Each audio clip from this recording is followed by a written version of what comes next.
বন্ধুগণ, ভাবনা আর উপলব্ধি সবার এক এক রকম নয়।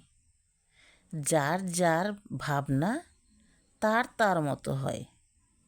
কেউ কেউ যা বিরক্তিকর মনে করে, তার মাঝে আবার কেউ কেউ সুন্দর কিছু উপলব্ধি করে।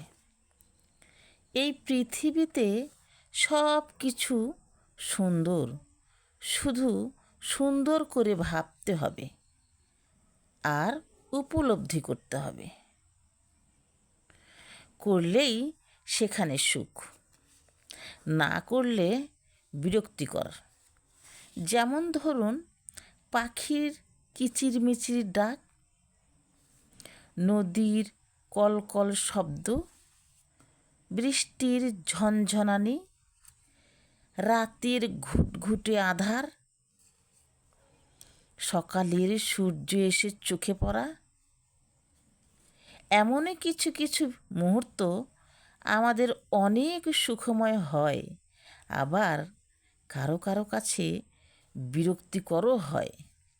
এখানে আসল ব্যাপারটা হচ্ছে আমাদের ভাবনা আর উপলব্ধি।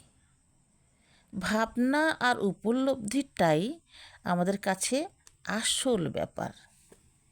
যে যেমন করে ভাবে তার কাছে ঠিক তেমনই হয়।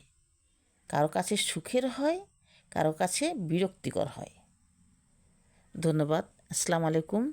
সবাই ভালো থাকবেন।